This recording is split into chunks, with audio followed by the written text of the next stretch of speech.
Saudara-saudara yang dikasih dalam nama Tuhan kita Yesus Kristus, hari ini kita bersyukur karena kita bisa kembali dalam program belajar Alkitab Renungan Satu Pasal Satu Hari. Hari ini kita akan bersama-sama kembali membaca firman Tuhan dan merenungkan. Dan hari ini dari Keluaran pasalnya yang ke-33. Kita akan melihat bagaimana Musa, seorang yang berkenan kepada Tuhan, seorang anak Tuhan, betapa dia merindukan kehadiran Allah di dalam kehidupannya, termasuk atau terlebih di sini tentang bagaimana dia mau Allah selalu hadir ketika mereka akan melanjutkan perjalanan mereka menuju tanah perjanjian. Mari kita sama-sama bernyanyi dulu dari KPPK nomor 152 yang berjudul Dekat Pelukan Allah. Ada sebuah tempat tenang dekat pelukannya, tempat dosa tak menjangkau, dekat pelukannya. Yesus yang penuh rahmat turun dari sorga agar ku dijaganya dekat pelukannya. Ada sebuah tempat bebas dekat pelukannya, tempat penuh sukacita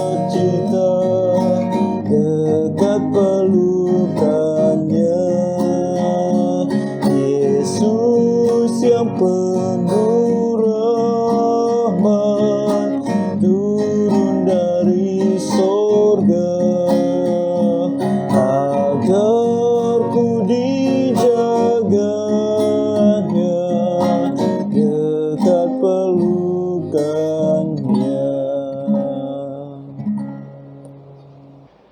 Tentu tidak ada tempat yang lebih indah selain dekat di dalam pelukan Tuhan. Nah, hari ini kita akan melanjutkan renungan kita Keluaran pasal 33. Mari kita membaca dan merenungkannya bersama-sama. Ayat yang pertama berkata, "Berfirmanlah Tuhan kepada Musa, pergilah, berjalanlah dari sini, engkau dan bangsa itu yang telah kau pimpin keluar dari tanah Mesir, negeri yang telah kujanjikan dengan sumpah kepada Abraham, Ishak dan Yakub demikian. Kepada keturunan mula akan kuberikan negeri itu." Nah, apa yang dikatakan oleh Tuhan di sini adalah untuk melihat bagaimana respon dari Musa tentang apa yang akan dia sampaikan. Kenapa? Karena apa yang akan dia sampaikan di sini sebuah hal yang nantinya kita tahu Musa tidak setuju dengan hal tersebut. Sebab Tuhan di sini memang sudah mengampuni orang Israel. Setelah Tuhan begitu marah kepada mereka karena mereka sudah menyembah Allah lain atau berhala, yaitu anak lembu emas yang kita baca kemarin di pasal 32. Tuhan sudah mengampuni mereka. Namun kali ini Tuhan berbicara kepada Musa bahwa dia akan membiarkan mereka masuk ke tanah perjanjian sebagaimana dia sudah menjanjikannya kepada Abraham, Ishak dan Yakub.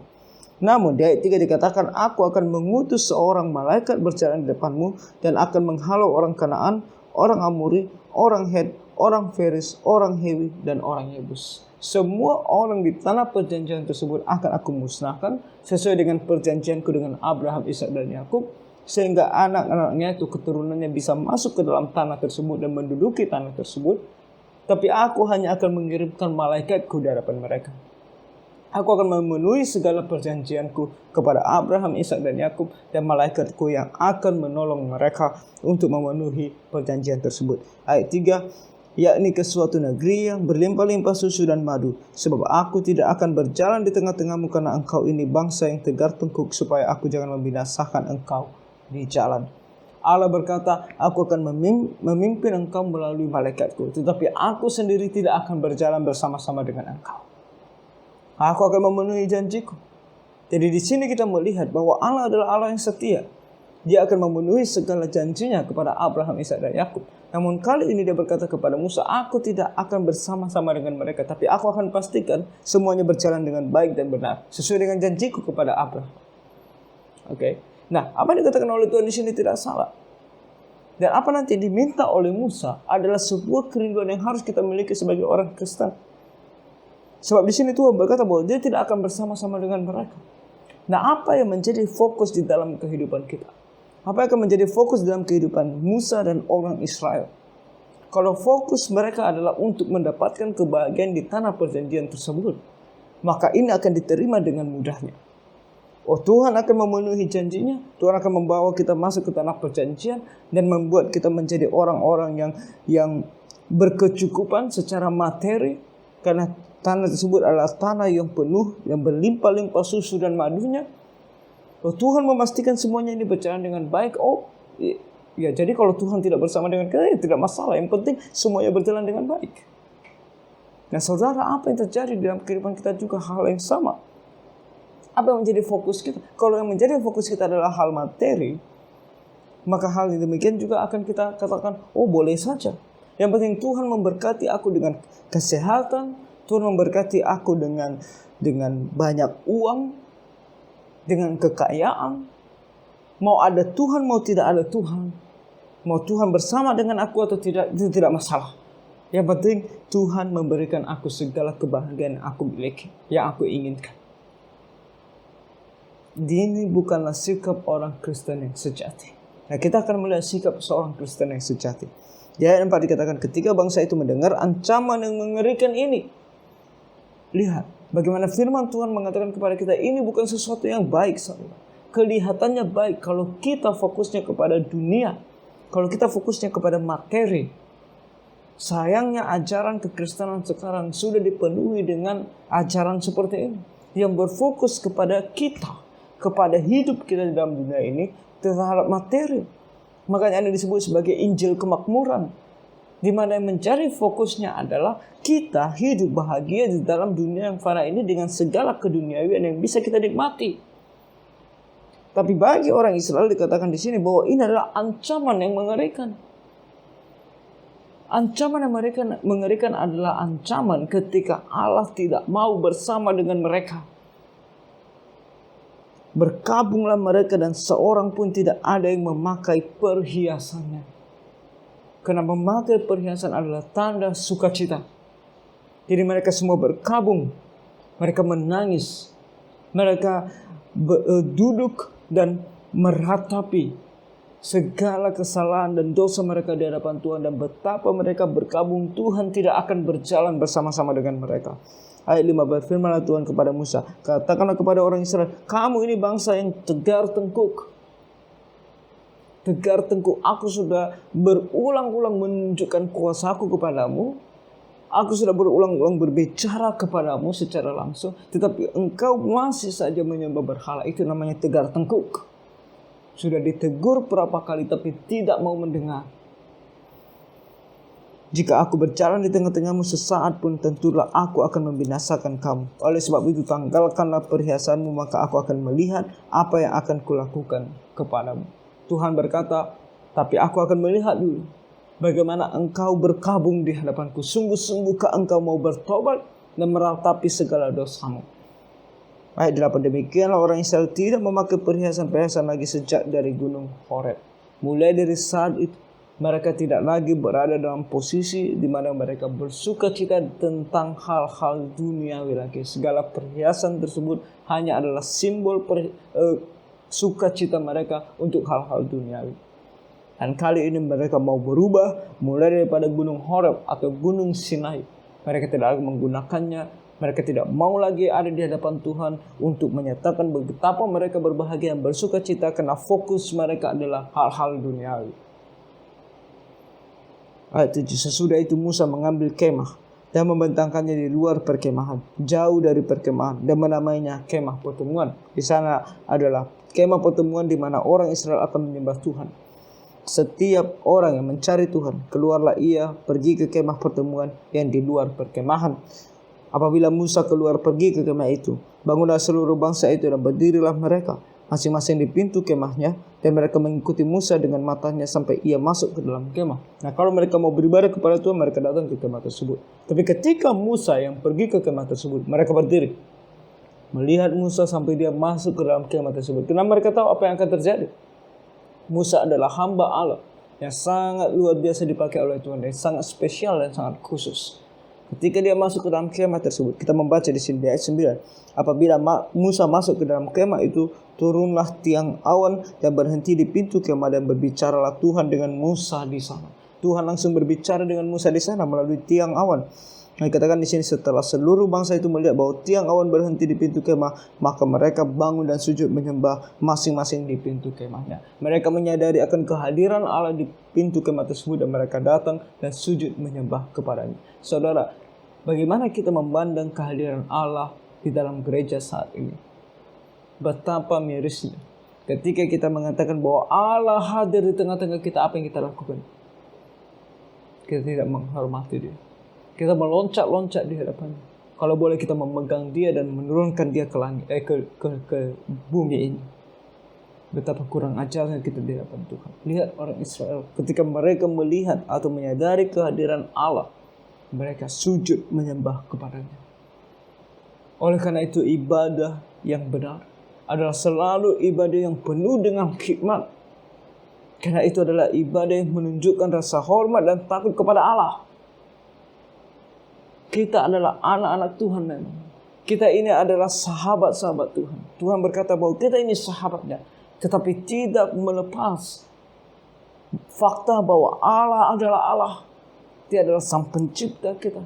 Dia adalah sang hakim. Dia adalah sang juru selamat kita. Betapa kita harus menyembah Dia di dalam roh dan kebenaran. Di dalam rasa takut akan Dia.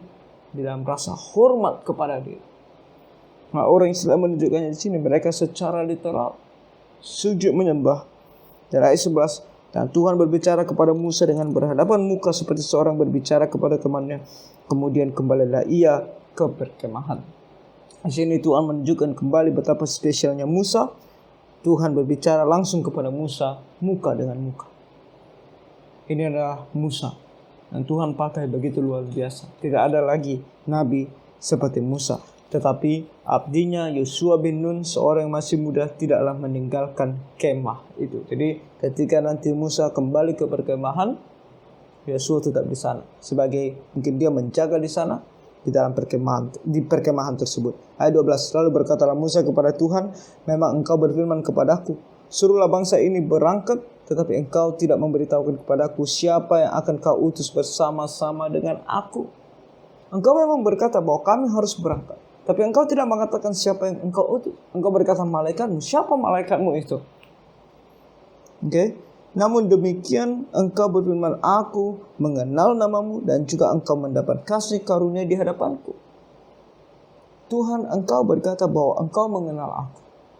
Engkau juga berkata bahwa kasih karuniamu ada di atas aku. Tapi engkau tidak memberitahukan kepada aku siapa yang akan engkau kirimkan untuk menolong kami dalam perjalanan kami. Nah, di sini Musa bukan bertindak sebagai seseorang yang bisa berbicara kepada Allah dengan lancangnya. Tetapi ini adalah sebuah permohonan di hadapan Tuhan. Nah, permohonan kita di hadapan Tuhan bisa dengan mengatakan bahwa ini adalah perkataan Tuhan sendiri. Makanya kita harus mengenal firman Tuhan supaya kita bisa betul-betul, kalau kita memang mau mengklaim, banyak orang Kristen mencoba mengklaim apa yang Tuhan tidak pernah katakan.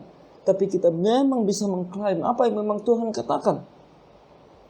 Tuhan berkata bahwa kita ini anak-anaknya dan Dia akan menyertai kita. Nah, kita bisa mengklaim itu di hadapan Tuhan. Kita bisa berkata kepada Tuhan, engkau berkata bahwa aku adalah anakmu dan engkau akan menyertai aku. Oleh karena itu, sertailah aku di dalam kehidupanku.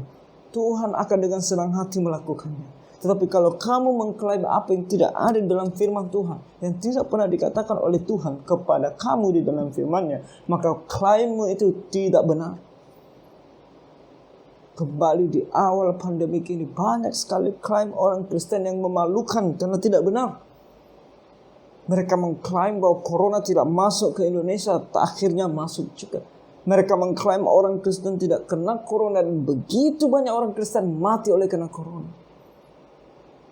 Saudara, apa yang terjadi? Klaim yang tidak benar. Semua adalah ajaran palsu yang tidak sesuai dengan firman Tuhan. Di sini Musa mengklaim sesuatu yang benar, yaitu Tuhan menganggap Musa sebagai seorang, di sini dikatakan yang dia kenal dan juga yang mendapat kasih karunia daripada Dia. Maka sekarang jika aku kiranya mendapat kasih karunia di hadapanmu, beritahukanlah kiranya jalanmu kepadaku, sehingga aku mengenal engkau, supaya aku tetap mendapat kasih karunia di hadapanmu. Ingatlah bahwa bangsa ini umatmu. Semua yang dikatakan oleh Musa di sini sesuai dengan firman Tuhan. Dia mengklaim di hadapan Tuhan, mengingatkan kepada Tuhan apa yang sesuai dengan firman Tuhan. Di sini dia katakan, kembali saya bacakan, maka sekarang jika aku kiranya mendapat kasih karunia di hadapanmu. Yang pertama, Musa berkata, kiranya aku mendapatkan kasih, kalau aku mendapatkan kasih karunia di hadapanmu, tentu Tuhan mau memberikan Musa kasih karunia-Nya. Karena Musa adalah anaknya. Dan kemudian beritahukanlah kiranya jalanmu kepadaku, tentu Tuhan mau memberitahukan jalannya kepada setiap umatnya. Kepada kita juga demikian, apalagi kepada Musa. Makanya Tuhan memberikan kitab firman-Nya dari kitab Kejadian sampai kitab Wahyu supaya kita tahu jalannya Tuhan apa. Jadi kalau kita meminta kepada Tuhan supaya Tuhan menunjukkan jalannya kepada kita, itu adalah permintaan yang Tuhan pasti berikan kepada kita. Di sini juga beritahukanlah kiranya jalanmu kepadaku sehingga aku mengenal engkau. Itu adalah kerinduan Tuhan yang paling besar supaya kita mengenal Dia. Jadi kalau Musa di sini meminta supaya Tuhan memberitahukan kepada dia agar dia mengenal Tuhan, ini adalah sebuah permintaan yang luar biasa akan diterima oleh Tuhan dengan senang hati. Sehingga aku mengenal engkau supaya aku tetap mendapat kasih karunia di hadapan. Tuhan mau kita selalu mendapatkan kasih karunia di hadapannya. Setelah kita mengenal Dia dan melakukan apa yang benar di hadapannya. Ingatlah bahwa bangsa ini umatmu, bukan Musa yang mengatakan ini. Ini bukan klaim dari Musa tanpa firman Tuhan. Ini adalah umat Tuhan. Tuhan sendiri yang mengatakannya. Tuhan sendiri yang memilih mereka. Keturunan daripada Abraham, Ishak dan Yakub. Ayat 14 lalu ia berfirman, aku sendiri hendak membimbing engkau dan memberikan ketentraman kepadamu. Tuhan berkata kepada Musa, oke, aku akan membimbing engkau dan akan memberikan ketentraman kepadamu. Permintaan Musa adalah permintaan yang sesuai dengan firman Tuhan. Bahkan mungkin kita bisa katakan klaim Musa adalah klaim yang sesuai dengan firman Tuhan. Oleh karena itu Tuhan berkata, iya, menjawab doa dan permintaan Abraham dengan kata, iya, aku akan membimbing engkau dan memberikan ketentraman kepadamu. Berkatalah Musa kepadanya, jika engkau sendiri tidak membimbing kami, janganlah suruh kami berangkat dari sini. Hati orang Kristen, orang percaya yang benar adalah hati seperti Musa, yang merindukan senantiasa kehadiran Allah. Saudara, fokus orang Kristen yang benar adalah fokusnya tetap untuk dia hidup bersama dengan Allah.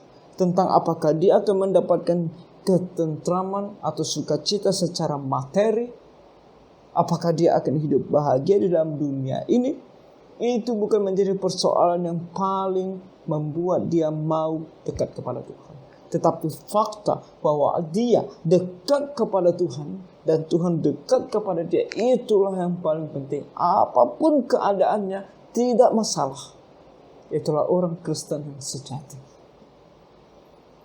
Makanya Musa berkata, kalau engkau tidak membimbing kami, walaupun engkau berkata engkau akan menolong, bahwa engkau akan membuat kami berhasil sampai di tanah perjanjian, dan pasti bisa karena engkau adalah Allah yang berkuasa. Tapi kalau engkau sendiri tidak bersama dengan kami, janganlah suruh kami berangkat dari sini. Kami tidak akan berangkat. Kami tidak mau pergi.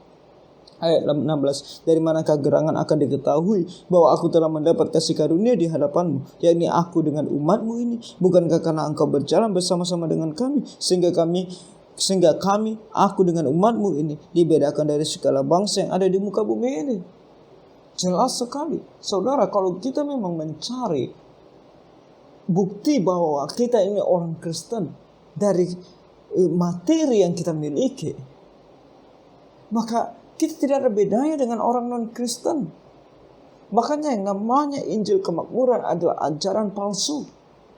Sebab Injil kemakmuran mengatakan kalau kita beriman, buktinya adalah bisa didapatkan melalui kesehatan dan kekayaan.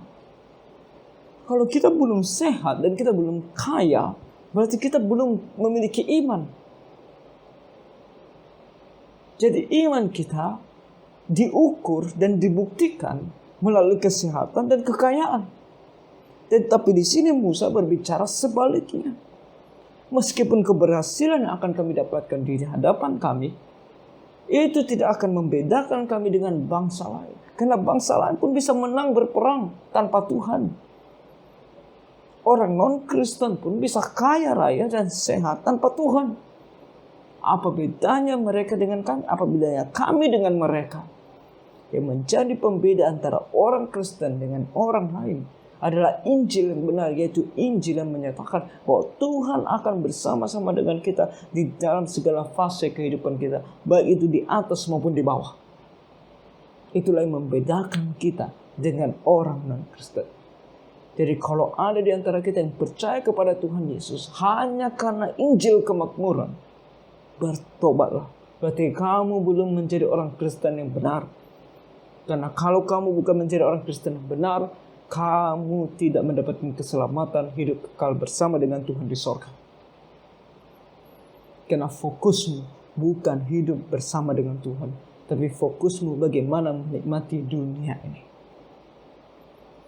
Musa menunjukkan betapa dia merindukan kehadiran Allah.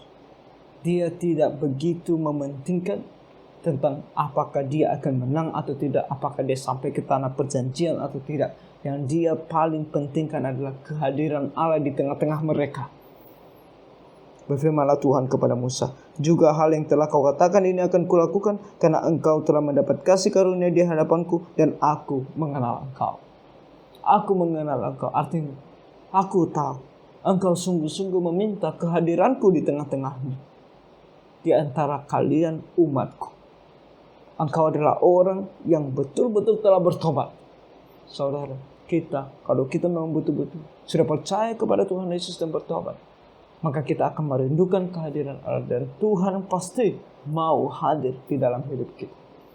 Oleh karena itu jangan pernah lupakan untuk terus bersandar kepada Tuhan dan meminta Tuhan untuk hadir di dalam kehidupan kita. 18-23, tetapi jawabnya, perlihatkanlah kiranya kemuliaanmu kepadaku. Tapi firman-Nya, aku akan melewatkan segenap kegemilanganku dari depanmu dan menyerukan nama Tuhan di depanmu. Aku akan memberi kasih karunia kepada siapa yang kuberi kasih karunia dan mengasihani siapa yang kukasihani. Lagi firman-Nya, engkau tidak tahan memandang wajahku, sebab tidak ada orang yang memandang aku dapat hidup. Berfirmanlah Tuhan, ada suatu tempat dekatku, di mana engkau dapat berdiri di atas gunung batu. Apabila kemuliaanku lewat, maka aku akan menempatkan engkau dalam lekuk gunung itu, dan aku akan menudungi engkau dengan tanganku sampai aku berjalan lewat. Kemudian aku akan menarik tanganku, dan engkau akan melihat belakangku, tapi wajahku tidak akan kelihatan. Apa dikatakan oleh Tuhan di sini ketika Musa meminta pertanda bahwa memang Tuhan akan menyertai mereka. Tuhan berkata, oke, aku akan menunjukkan kemuliaanku, tapi kamu tidak akan memandang wajahku. Sebab ketika kau memandang wajahku, engkau akan pasti akan mati. Saudara, betapa kudusnya Tuhan. Sehingga kita manusia yang berdosa ini tidak akan pernah sanggup untuk memandang wajahnya. Kalau ada orang yang di luar sana berkata bahwa dia pernah melihat Allah dan memandang wajahnya, dia pernah pergi ke surga dan melihat Allah dan wajahnya, betapa orang itu adalah orang yang berlaku tidak benar di hadapan Tuhan. Musa sendiri seorang nabi yang luar biasa dipakai oleh Tuhan. Ketika Tuhan berbicara kepada dia secara langsung, Tuhan pun tidak menunjukkan wajahnya kepada Musa. Sebab kalau dia menunjukkannya, Musa pasti mati. Saudara, inilah Allah kita yang benar-benar hidup. Dia adalah Allah yang benar-benar hidup. Dia adalah Allah sang pencipta langit dan bumi, dan dia mengontrol segala sesuatunya sampai hari ini. Dan dia adalah Allah yang hidup, yang mengutus anaknya yang tunggal, Tuhan Yesus, untuk datang ke dalam dunia ini. Oleh karena itu bagi kita yang belum percaya kepada Tuhan Yesus, datanglah segera kepadanya dan percaya. Sebab hanyalah dia Allah yang hidup dan yang benar. Dan kemudian bagi kita yang mengatakan diri kita orang Kristen, mari kembali perhatikan. Kita orang Kristen kenapa? Apakah karena kita sungguh-sungguh mau Allah hadir di dalam hidup kita dan menguasai dan mengontrol segala kehidupan kita? Atau kita mau menjadi orang Kristen hanya karena kita mau menikmati kenikmatan dunia ini? Kedua hal ini adalah hal yang berbeda, meski namanya sama, Kristen. Tapi yang pertama akan memberikan kehidupan yang kekal sebab engkau mau Dia sebagai Tuhan dan Juru Selamat pribadimu. Tapi hal yang kedua akan membawa kamu ke dalam kebinasaan karena keinginanmu adalah keinginan berdosa di hadapan Tuhan. Jadi saudara, kiranya Tuhan menolong kita semua. Tuhan memberkati.